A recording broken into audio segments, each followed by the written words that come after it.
stood on the sand of the sea, and I saw a beast rising up out of the sea, with 7 heads and 10 horns, and on his horns 10 crowns, and on his heads a blasphemous name.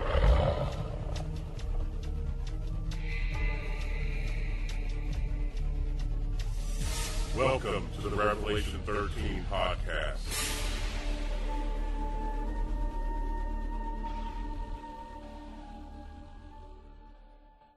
Hello and welcome to the Revelation 13 podcast. I'm your host, Mike Hopwood. The Shroud of Turin to some represents proof of the death, burial, and resurrection of Jesus Christ. To others, it's one of a long line of forged and faked relics that have popped out throughout history. True believers into the Shroud's authenticity believe that its unique characteristics prove that it is the real thing, while skeptics believe the Shroud was created by forgers using some form of artistic technique in use at the time of its creation. Champions of the Shroud's legitimacy believe that there is historical reference and legend that document its existence and its movements from the time of Christ, while skeptics point out that when it first shows up reliably in the historical record, it's at a time when medieval forgeries of relics and artifacts are commonplace. The Shroud today rests in the Cathedral of St. John the Baptist in Turin, Italy. The Shroud is woven from a 3-to-1 herringbone twill composed of flax fibers and measures 14 feet 3 inches by 3 feet 7 inches. The image on the cloth is very faint and has a yellowish color to it. The image on the Shroud shows a naked man with his hands folded across his groin area. The man in the image shows various wounds that would suggest crucifixion and a scourging as well as a beating. These wounds include a wrist with a puncture wound in it, a gouge in the side penetrating into the thoracic cavity, small wounds around the forehead and scalp, many linear wounds on the torso and legs, which seem to correspond with the distinctive dumbbell wound of a Roman flagrum whip, swelling on the face from a beating, and large puncture wounds in the feet. The image in the Shroud shows a man who has a beard and a mustache and shoulder-length hair parted in the middle. The body is muscular and tall. Experts have measured the image to roughly 5'9" to 6'2" inches tall. 14 large triangular patches as well as 8 small ones were sewn into the cloth by Poor Clare nuns in an attempt to repair damaged areas of the Shroud. There are scorched areas and burn holes in the Shroud that it acquired during a fire in 1532. The first reliable appearance of the Shroud in history is between the years of 1353 to 1357, where in Lille, France, historical records place an artifact similar to the Shroud. There is some debate over whether or not this Shroud in Lille, France is the same Shroud of today. Some believe it is the work of a counterfeit forger. The Shroud was the property of the House of Savoy from the 1300s until 1983, when they gave it to the Catholic Church.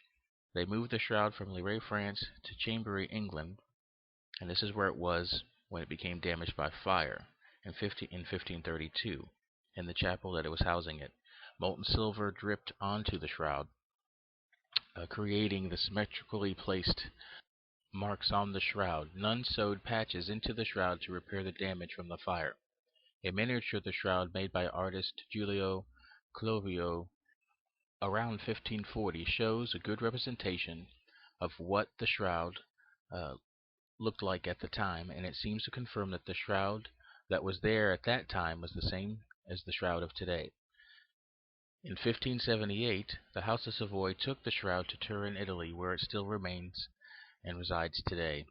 The historical record places the known beginnings of the Shroud of Turin at the 1353 AD to the early 1500s. The speculative history starts shortly after Christ's resurrection and ascension into heaven, where a legend claims a disciple of Jesus called Thaddeus, also named Addai, travels from Jerusalem to Edessa. Edessa is a city located in eastern Turkey, 400 miles north of Jerusalem. Today the city is called Urfa. Thaddeus comes to Edessa to visit the ruler of the city, Akbar V.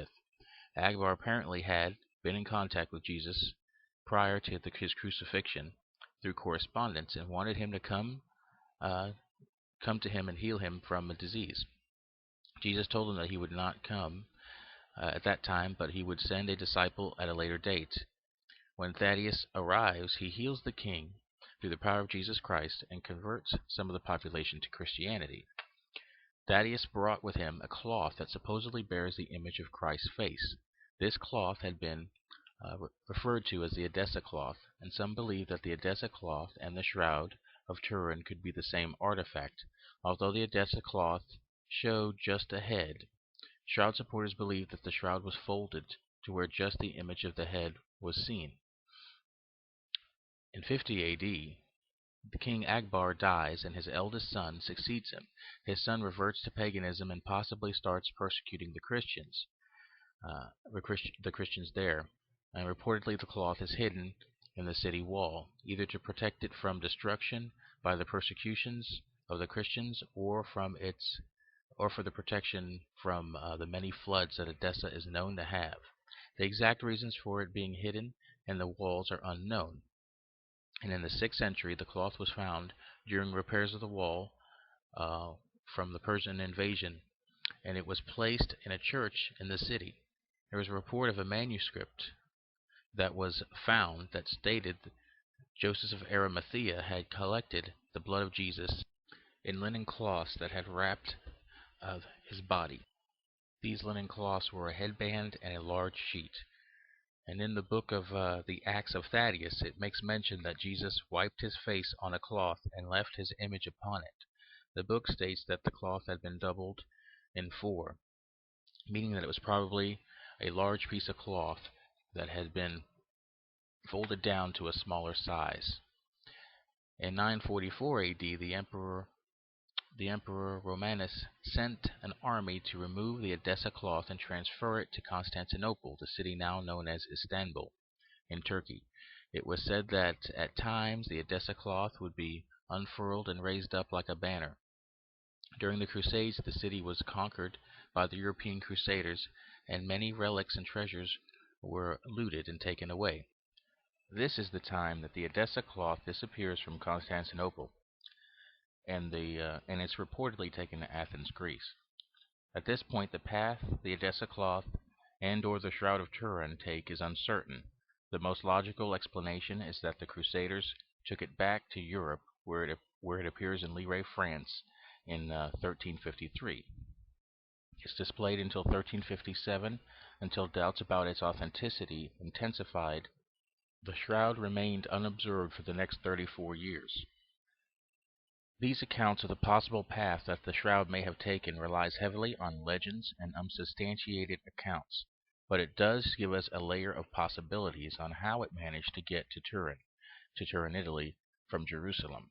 The shroud had repairs made on it in 1694 by Sebastian Volfray, and in 1868 by Clotilde of Sauvé. On the evening of May 20